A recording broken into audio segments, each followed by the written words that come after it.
Welcome. Welcome to the Worcester Senior Center. We have a few thank yous today before we begin. First, thank you to our volunteers for setting up the room today. Dot, Steve Duke, and Shirley. Shirley's not a volunteer, but she makes it all happen here, so thank you, Shirley. I also want to thank the ESWA staff. Thank you. We don't always thank you, and we so appreciate all your help. We also want to thank Bruce Wells Upward Bound students from Clark University, who also helped decorate the room and are here today with our respite program. So thank you, students. The Worcester Senior Center Distinguished Speaker Series continues. Today, we welcome the American Antiquarian Society, sharing America's stories for 213 years. Learn about one of our nation's oldest research libraries right here in Worcester. American Antiquarian Society President Scott Casper will discuss the Society's work to preserve and make accessible its collection of 4.5 million original, printed, visual, and handwritten sources from before 1900. The story begins with founder Isaiah Thomas in 1812 and continues to today as the American Antiquarian Society cultivates a deeper understanding of the American past.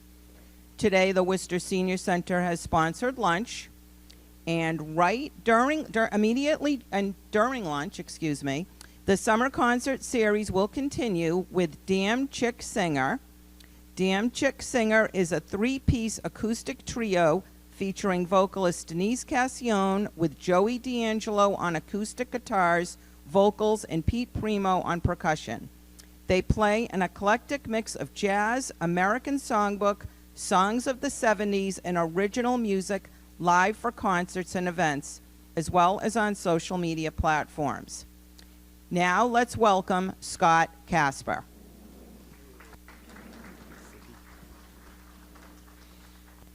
Thank you, Suki, and thank you, everybody, for being here today. I really appreciate your coming out to learn more about the American Antiquarian Society.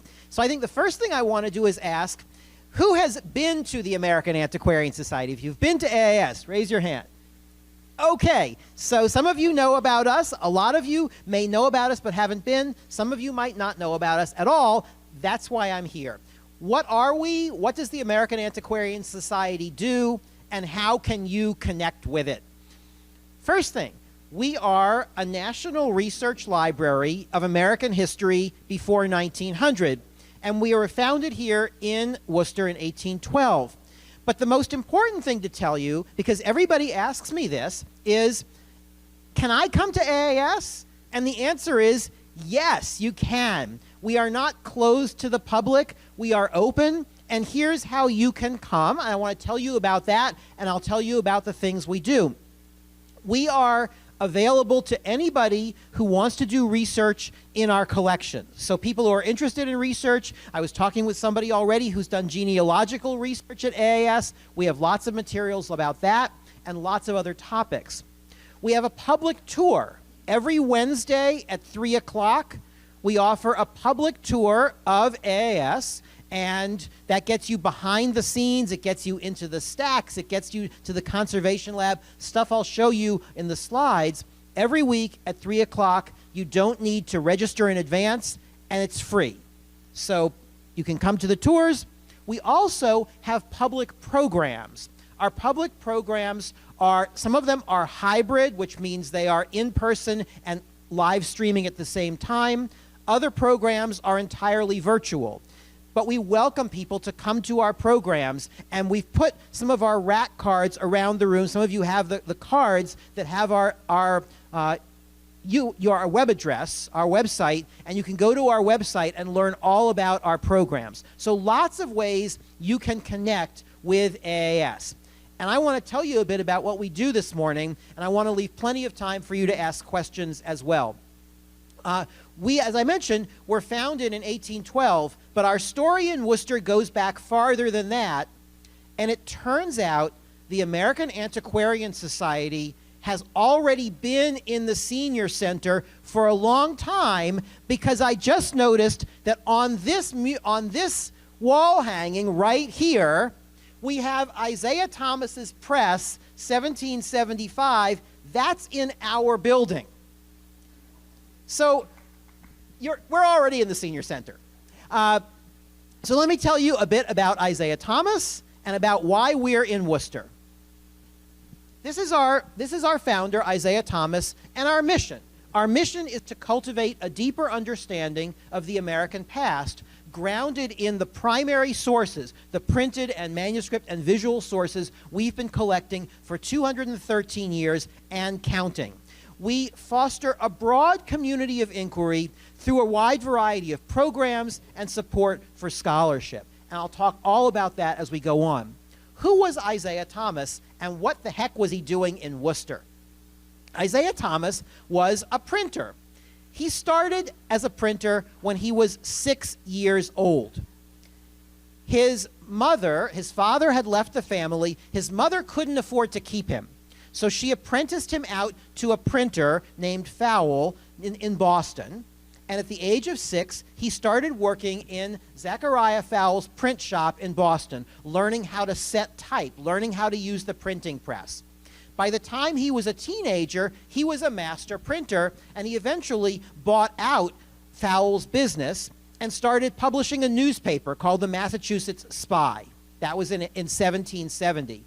Well, Isaiah Thomas got crosswise of the Massachusetts royal authorities because he started printing articles in his newspaper that were critical of the royal government and of the king and Parliament. And he got several warnings from the royal government of Massachusetts. If you don't stop printing these things, we are going to shut you down.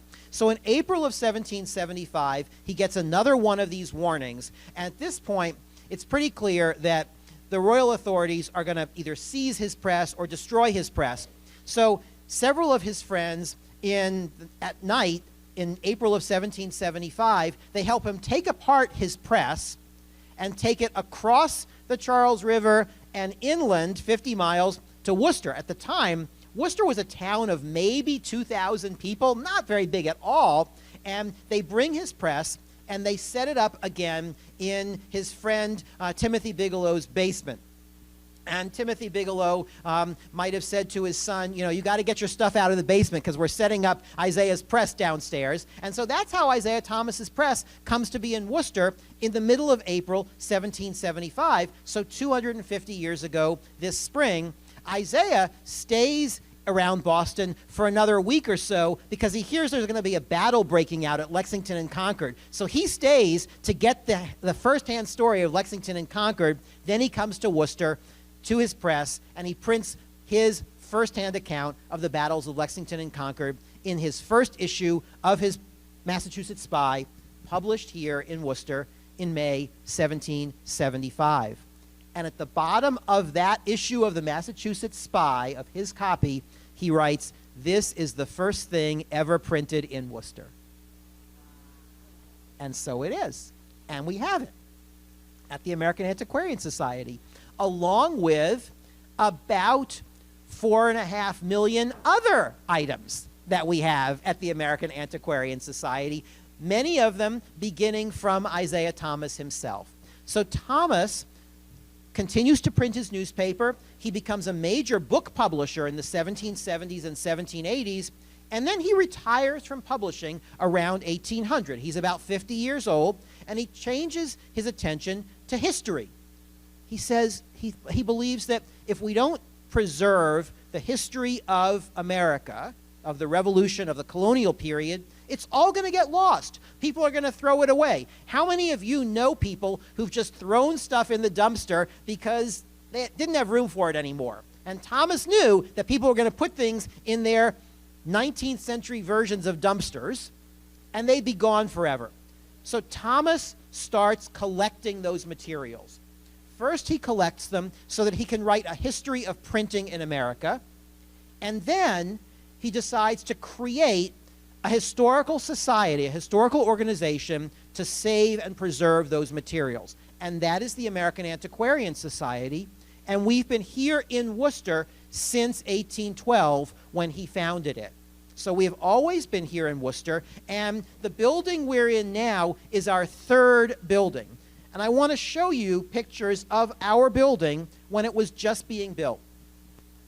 Now, our building is at the corner of Salisbury and Park, Worcester, and you know it.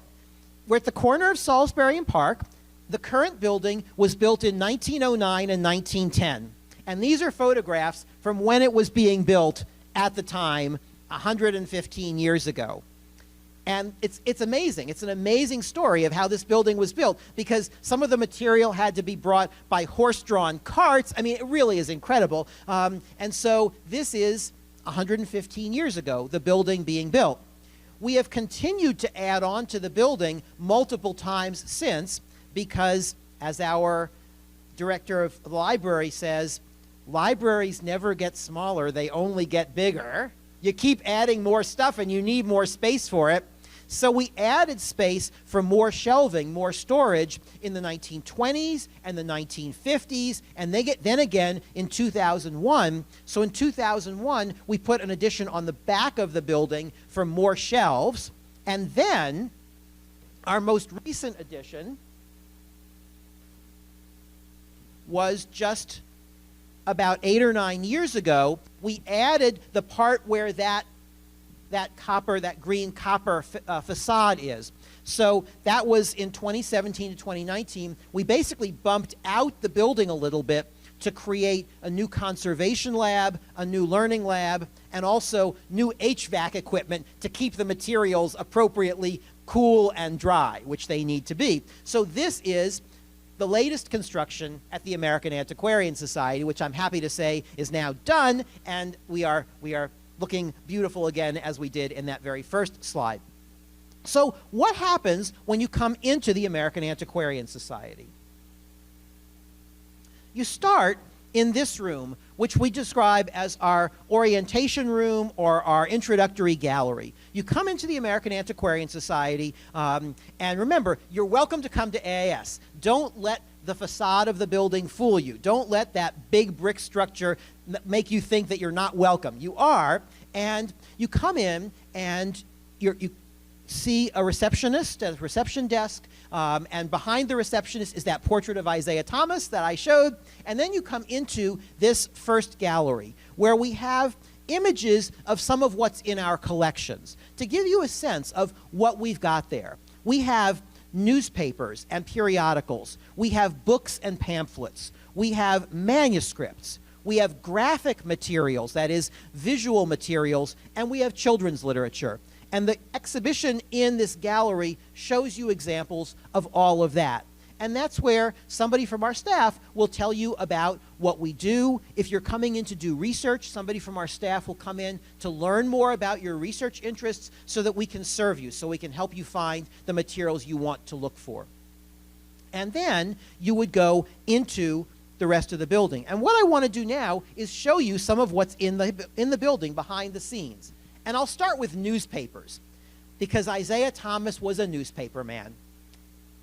And we have about 2.5 million original American newspapers from every part of what's now the United States. Not just the original 13 colonies, but every state that's now part of the United States. We have materials from there. I have just, in the past couple of weeks, been looking at a newspaper that was published by Scandinavian Mormons in Salt Lake City in the 1870s.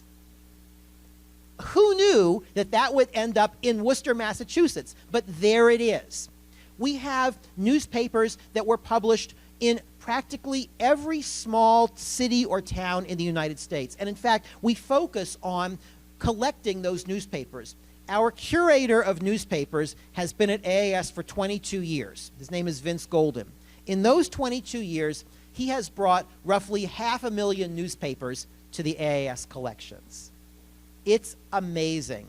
We have newspapers, early newspapers from Alaska, early newspapers from all kinds of places, as well as some materials from the Caribbean and Canada too. So newspapers take up 2 whole floors of our stacks. As you might imagine, newspapers are large.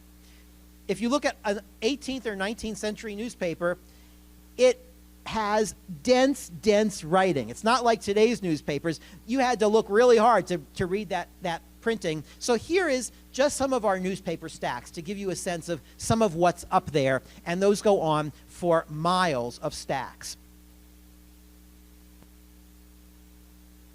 Here are some examples of newspapers we've brought in recently.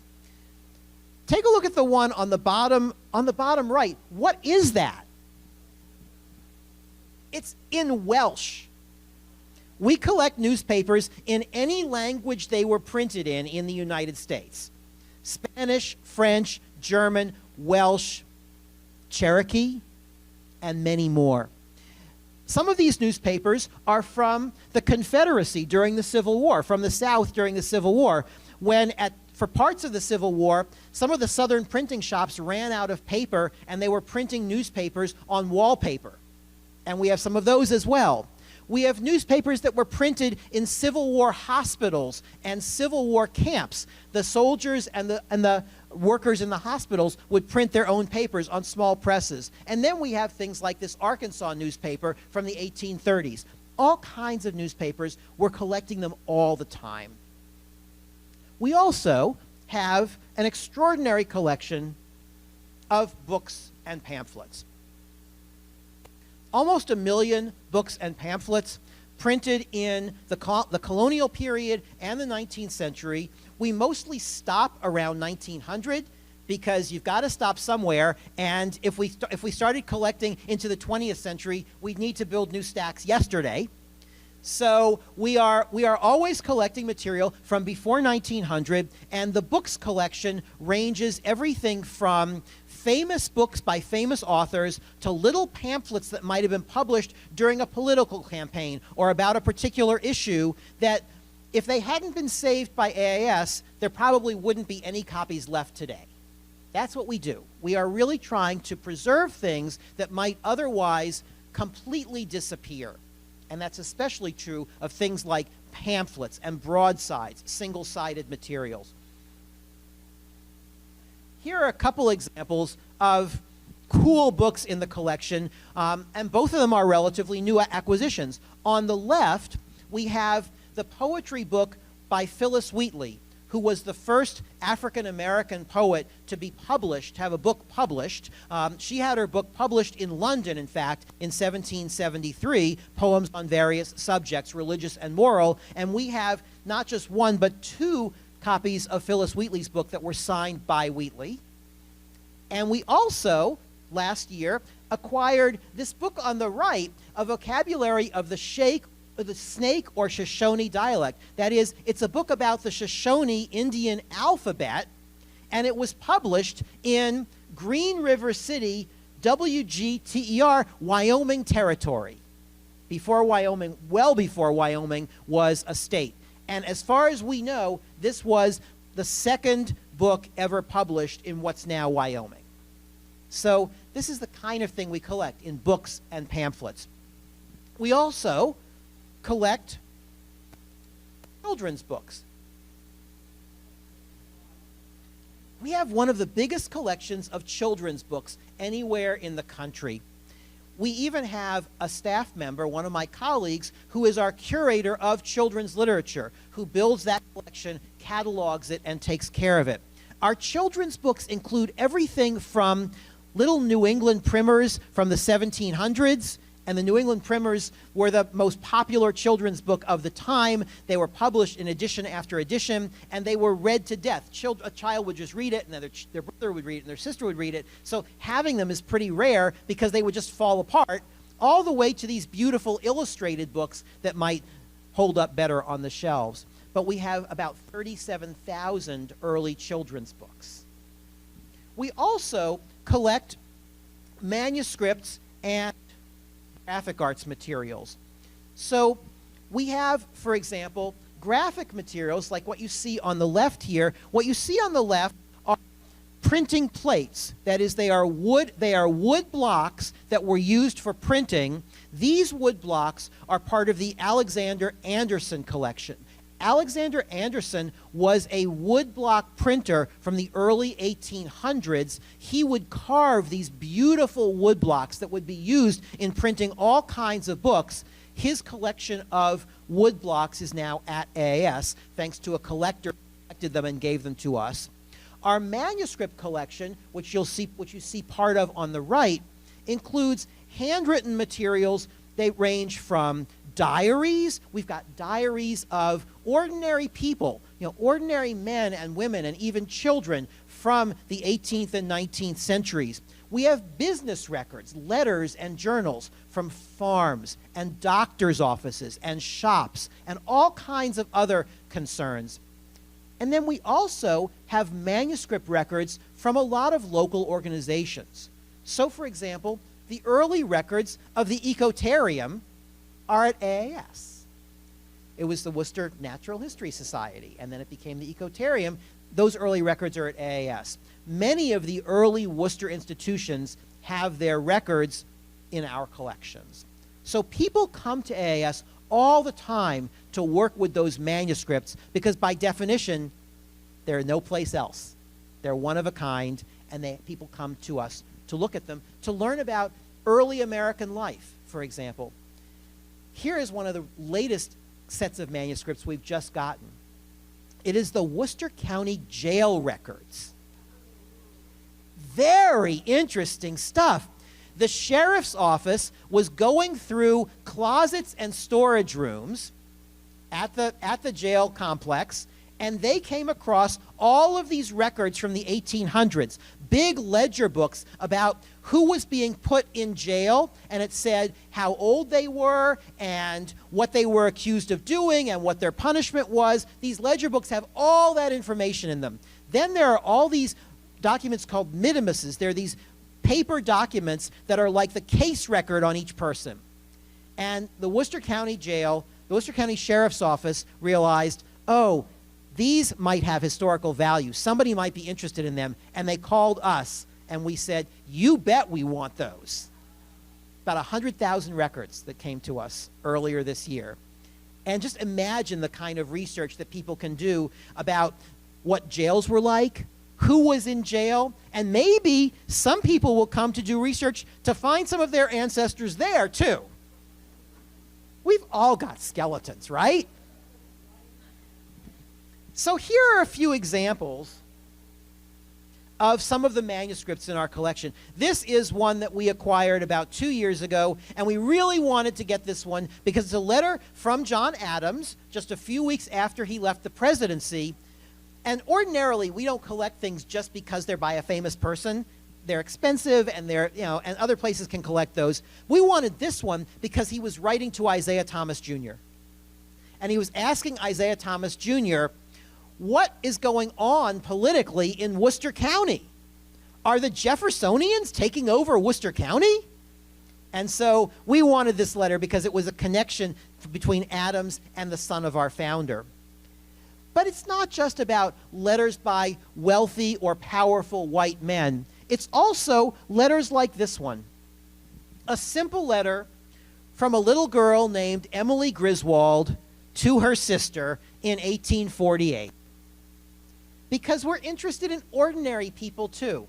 And we're interested in children's voices, not just grown-ups' voices. In the 1800s, between a third and a half of the U.S. population was under 20 years old. If you're not hearing children's voices, you're missing a third to a half of the population. So we collect material created by children.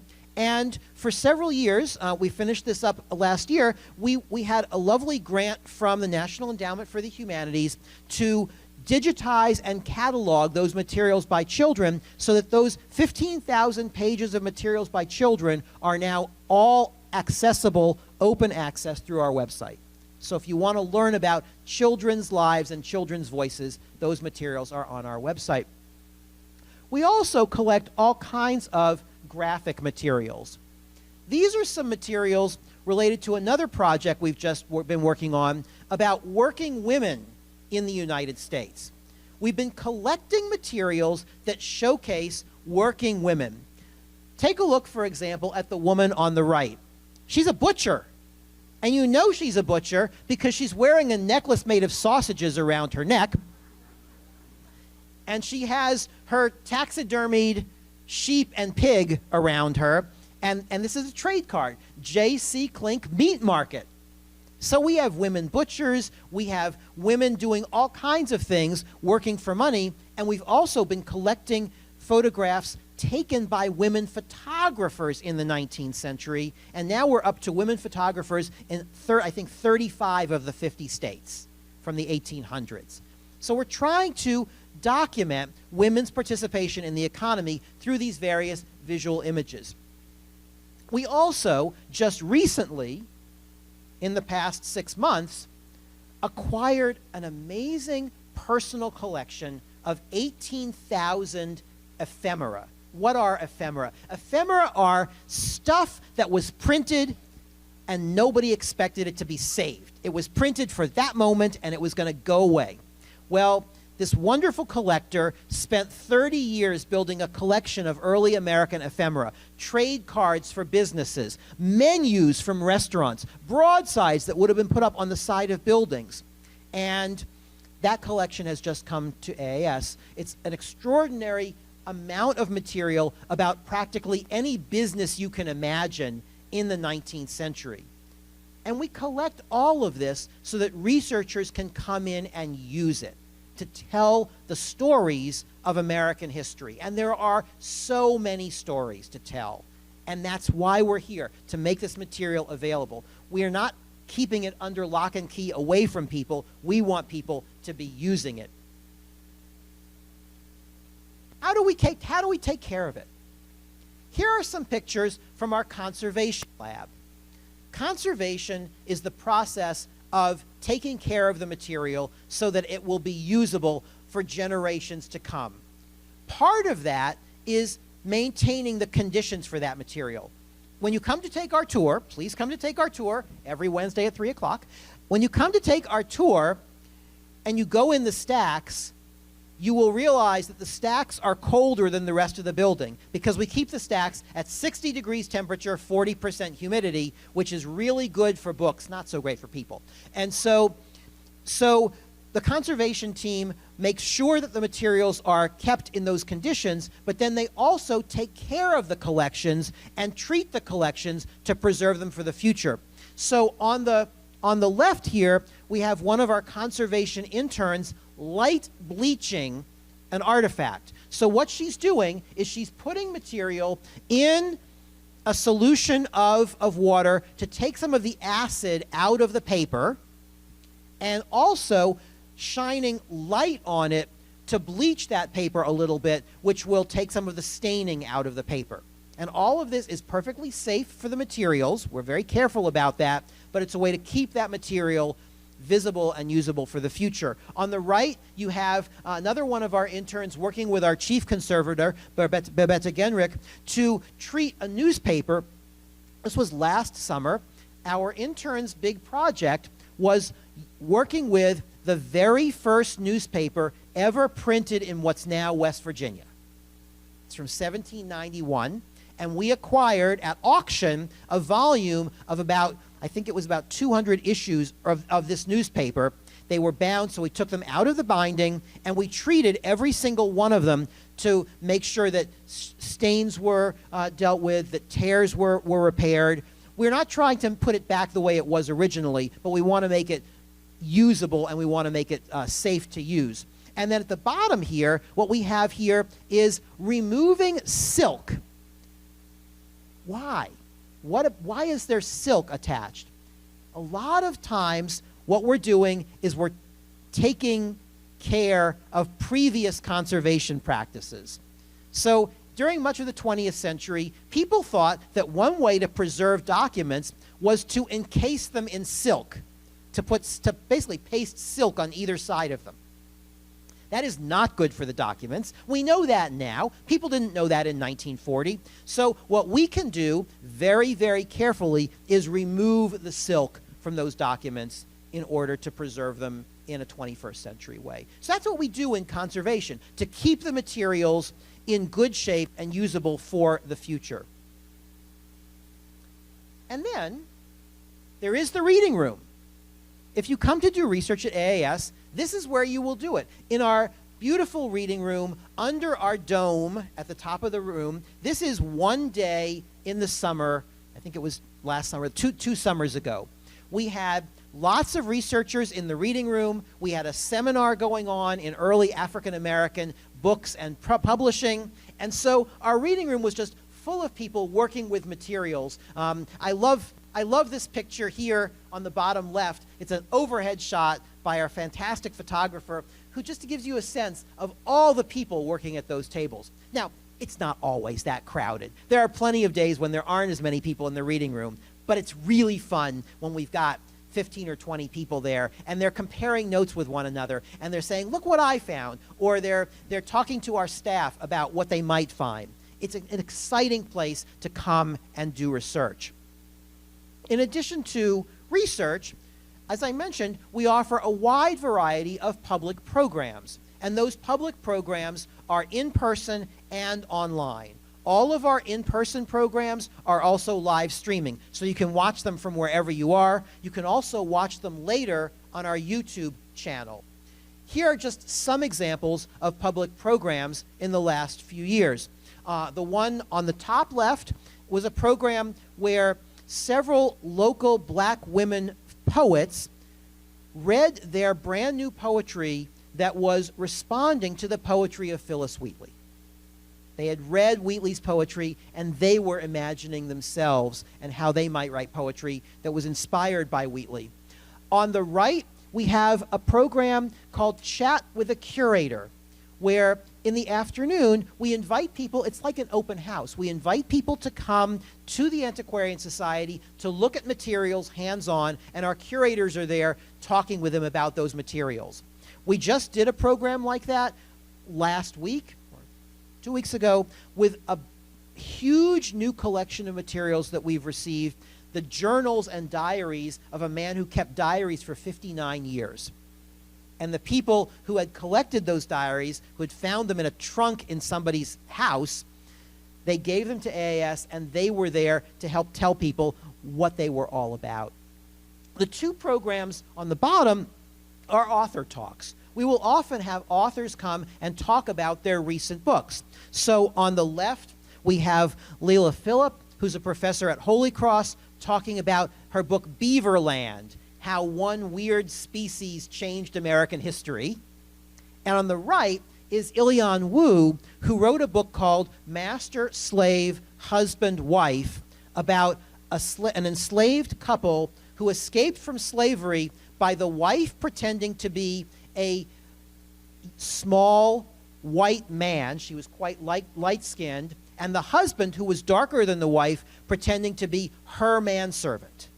And they escaped from slavery, and they made it to the North, and they wrote their story, they published their story, they gave speeches all over the country. Ilian Wu worked in our collections to figure out that story, and her book, Master, Slave, Husband, Wife, won the Pulitzer Prize for biography last year. So this is the kind of work that comes out of our collections, and we try to showcase it by bringing the authors to talk about it. We also bring students to AAS. So college students from all of the local colleges can come to AAS.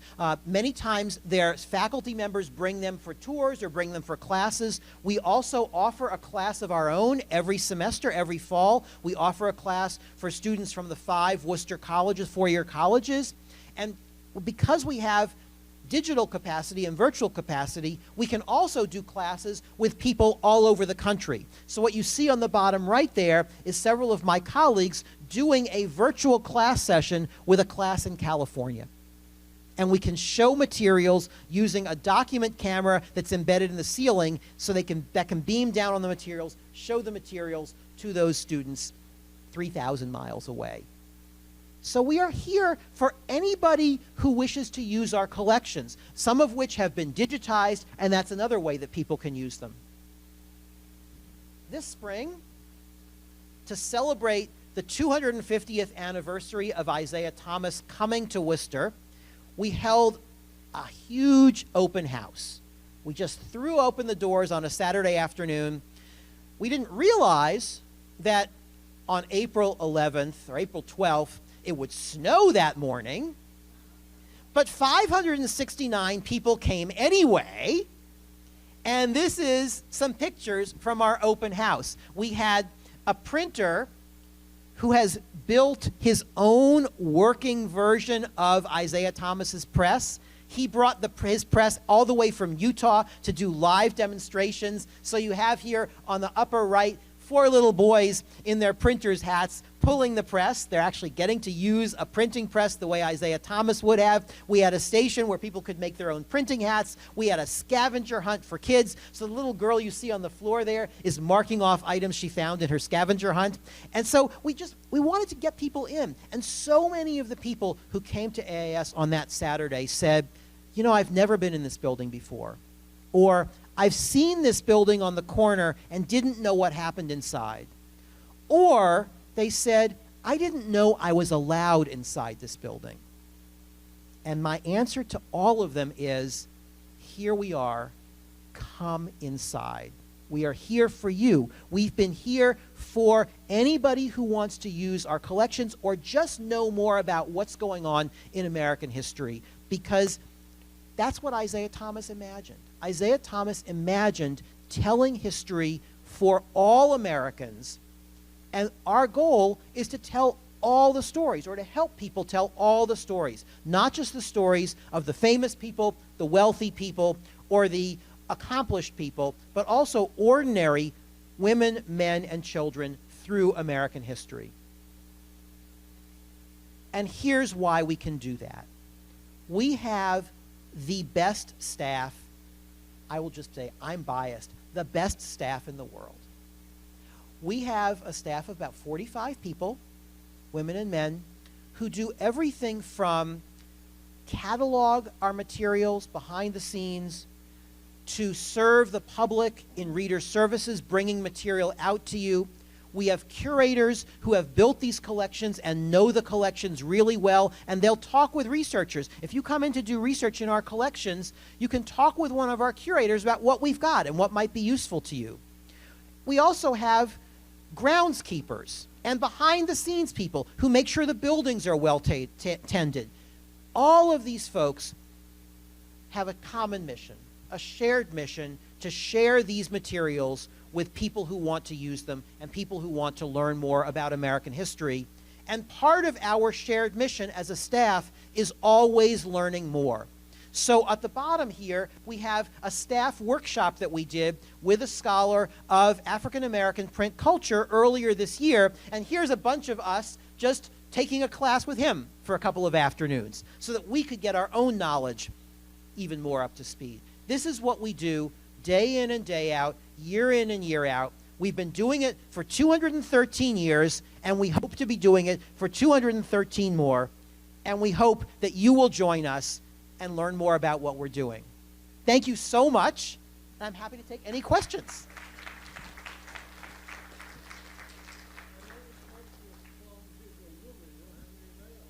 Yeah, well, the largest part of our staff are women. That's right. So I think about 3/4 of our staff are women. This is partly because the library professions have long been more appealing to women than to men, and there are lots of reasons for that. But that's right. Yep. Yep. Nothing goes out of the building. Nothing goes out of the building. And in fact, everything's in the building. People ask me, you have 4.5 million objects. Are any of them stored off-site? No, everything is stored right in the building. And it never leaves the building. That includes when we're having materials digitized. So about 1/3 of our collection has been digitized. When that happens and companies send people to do the digitization, we don't send it to them. They come to us. Their employees come to us. They bring their digitizing equipment, they set it up, and they do it right in the building. only during the tours.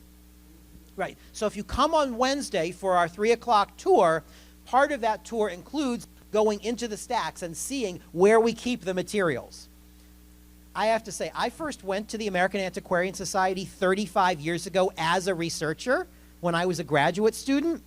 Of course, I wasn't allowed in the stacks. I was a researcher, but not part of the library, not a staff member. So now, when I go in the stacks, it's a thrill every time because you're seeing all these original materials, and these are things that ordinary people touched in 1746 or 1873, and there you are seeing them in front of you.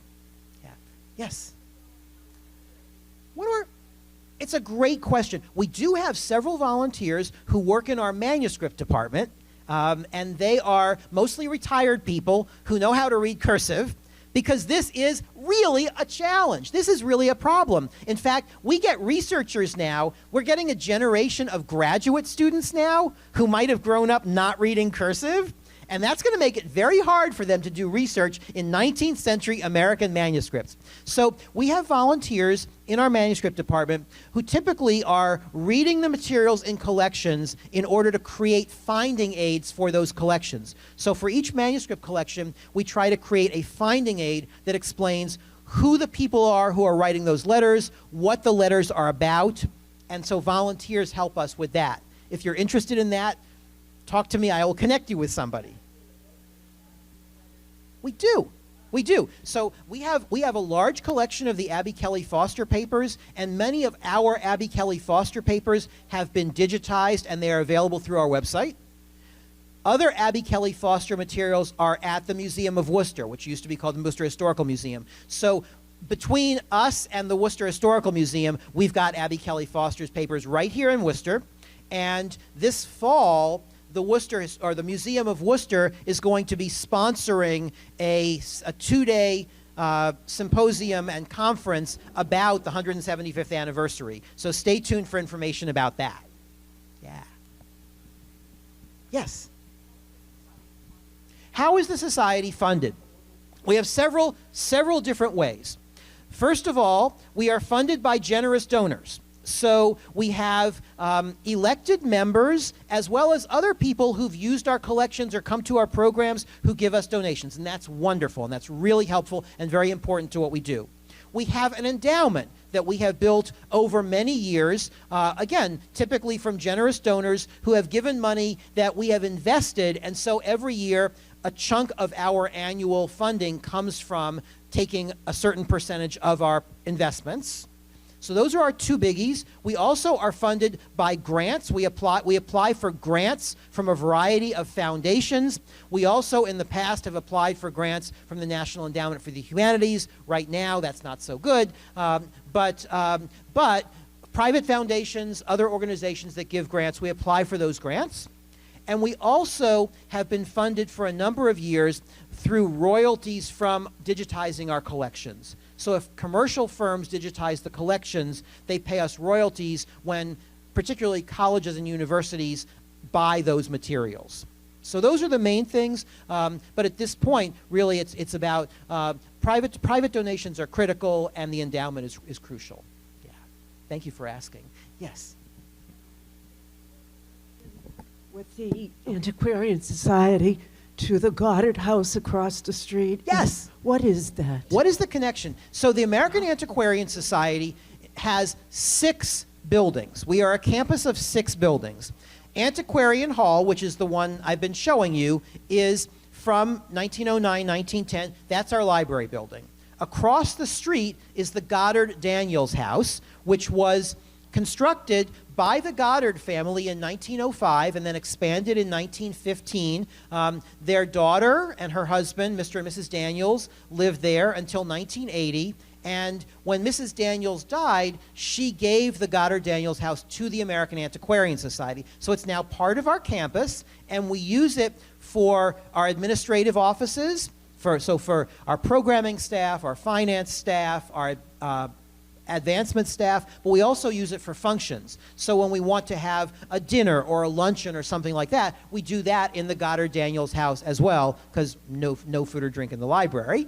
So the Goddard Daniels house is a crucial part of our campus, and part of our staff work there, and a lot of people use that building. Our other buildings, several of our other buildings are houses where researchers can stay. So if somebody comes from far across the country to do research at AAS, they can stay in a house right next door to the library, because we have 2 of the houses on Regent Street for that. Yes? Yes? 2 good questions. First question is, what is our relationship with the Worcester Historical Museum? That relationship goes back to the beginnings of the Worcester Historical Museum, because it was founded by people who were part of the American Antiquarian Society, and they kind of separated from the Antiquarian Society to focus on Worcester. We have a lot of Worcester-based materials, but they wanted to do something that was specifically about Worcester. The Worcester Historical Museum also collects 3-dimensional materials. They collect furniture, they collect costume, they collect all kinds of other materials that we don't. We collect primarily printed materials, manuscript materials, and graphic arts materials. And so some of what they have used to be at AAS, and when AAS moved toward just doing the works on paper, we gave a lot of that to them, and then we continuously work together with them. So, for example, they've asked me to participate in the symposium they'll do about the 175th anniversary in the fall. We talk with one another all the time. So we have a really nice relationship, and we have very distinct missions. Our mission is very much about America, the breadth of American history, not just Worcester. Their mission is very much about Worcester, and also their mission is about Worcester all the way to the present day. And we stop around 1900. So we're complementary in many ways. Your second question is about, what are we going to do with all these kids of the new generation who don't know how to read script? How are they going to look at these materials from the past? And my answer goes something like this. So if you are planning to read materials in 16th century German, you might have to take a course in paleography to learn how to read that script. I predict that there will be courses in 19th century US paleography at some point to teach younger people how to read that cursive. I was taught cursive in school. Weren't we all? And that just isn't the case anymore. And these kids now who, and I don't want to just say bad things about kids, but kids who are learning to read mostly by typing on their devices, by typing on their phones, are going to know how to read printed material, but not necessarily handwritten stuff at all. And so we will need to teach them if they want to do this research. My hope is that people will bring their children to AAS and to other places and get excited about the American past. I got excited about history when I was 5 years old. This has been my passion for most of my life. I'm not giving you a number. Most of my life. And let's just say it's more than 5 decades. Well, more than 5 decades. And this has been my thing. And so I got hooked early. And I know there are other kids who get hooked early now too. Some of them because of great history teachers, some of them in spite of not so great history teachers. But we need more people to be passionate about American history, and especially about the stuff of American history, the original materials, because there's so much that people say about history that is just not based on the actual materials, that's not based on the facts, the sources. What we do at AAS is make sure that those sources will be available for people who are doing the real, honest history of the past. They might come up with lots of different answers. Our job is not to tell them what the answers are. Our job is to make sure they have access to the sources. And that's why we're here. Other questions? Do we give courses in conservation? No. We sponsor interns every summer, and those are typically students who are in a conservation program who come for typically 8 to 10 weeks to work in our lab for the summer. But we're not equipped to give courses. Our entire conservation team is 2 people. 2 people to take care of 4.5 million objects. So we're not equipped to give courses. We do know that we know people who do give courses, and we can refer you to that. There are several organizations. There's a school, for example, outside of Boston called the North Bennett Street School that gives courses in conservation, and they're wonderful. But we don't do that. We do. We have many photographs, most of them pre-1900. In fact, next week we are giving a course. We offer 2 seminars every summer for graduate students and academics and librarians and curators. We're giving a course next week about 19th century American photography in the world. So people will come from all over the country to spend a week at AAS learning about 19th century photographic techniques and what you can do with them. So yes, we have wonderful photographic collections, including those photographs that are taken by women photographers that I was talking about. Yeah. Who are we competing with for these materials? Sometimes nobody, because we're the only organization looking for them. That's sometimes. So for example, our curators are always following eBay to see what's coming up on eBay. Old newspapers, old photographs will often come up on eBay. Well, maybe nobody else is looking for them. When we do have competition, it is typically from other research libraries that are looking to collect some of the same materials. Our philosophy goes like this. We want that material to end up in a library where people have access to it. If the Library Company of Philadelphia, for example, gets it, or the Clements Library at the University of Michigan gets it, that's great, because it will be accessible, it will be available. That's our goal. So typically, if we have competition, it's usually going to be with other libraries that are looking for similar materials, but each of us also has our own niche, so nobody else is collecting newspapers the way we are, and that gives us an advantage there. So it's a mix, and we get our materials from a variety of sources, from collectors, from dealers, from eBay, from donors, and so on. Yes? Yeah.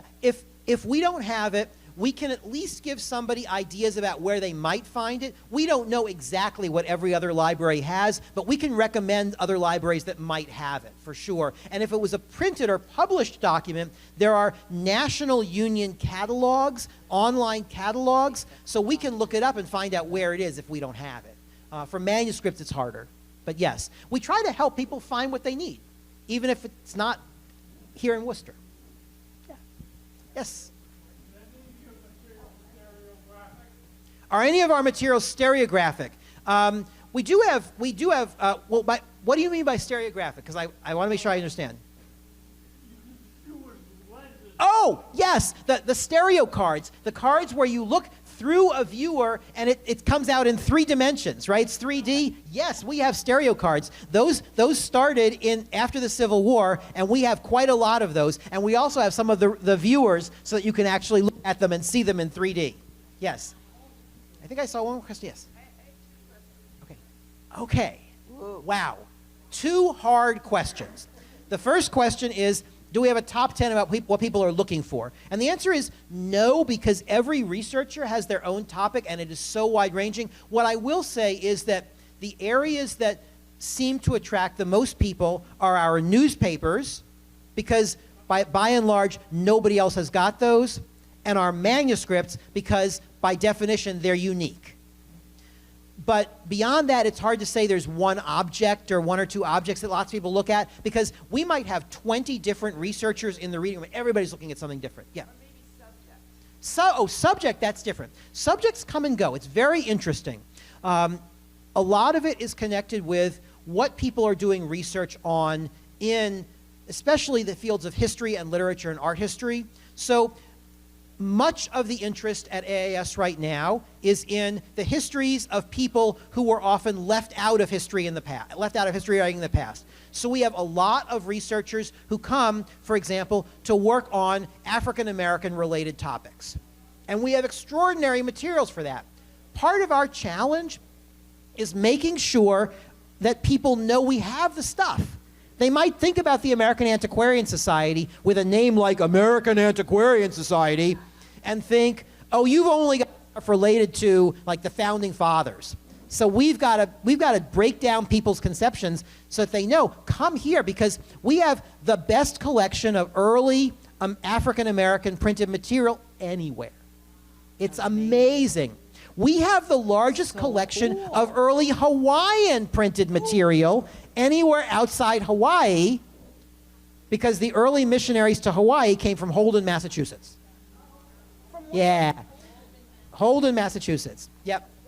And so you had a second question. Your first question about top 10. Your second question was rarest. That rarest is hard too, because we have tens of thousands of objects that are the only known surviving copy. So you might say, well, the Bay Psalm book is really, really rare, but so is the Borax Miner, an 1872 newspaper from a mining town in Nevada. There are no other known copies of the Borax Miner. Good question. So you tell me, which of those is more rare? Yeah. Has Hollywood ever come to do research? Or your most famous person besides Ken Burns. us? Ken Burns has come to do research at AAS for his documentaries. David McCullough came to do research for a number of his books on American history. We've had filmmakers come, and in fact, we also, I should have mentioned, we give money to researchers. We provide fellowships for researchers, not just for scholars, but also for artists. So we've had artists and filmmakers and others who applied for fellowships and came as well. So, but Ken Burns is one of the most famous. Yeah. Terrific. Yeah. So, yeah. Yes. Oh, yes. We have, in fact, if you come on the tour, I'm going to keep shamelessly plugging our tour because that's what I do. If you come on our tour, we have a display of newspapers that you can get your hands on and touch, and that display of newspapers includes an issue of Benjamin Franklin's newspaper from the early 1700s. Yep, we've got it. Yep. Isaiah Thomas, I think, collected that one. So we've had that since 1812. Oh, sure. Yep. You can see it up close, closer than a museum if you come to AAS. Yes, sir.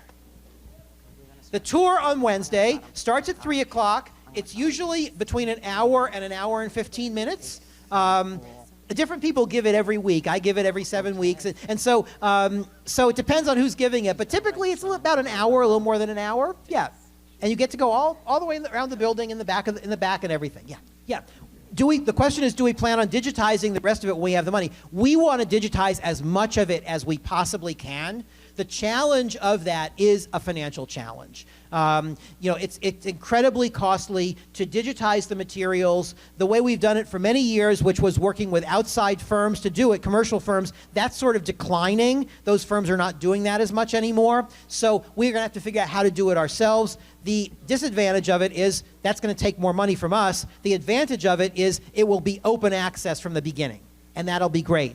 But it's an ongoing process. We try to apply for a few grants every year to digitize a few thousand more materials, but that's like little bits, little drops in a big ocean.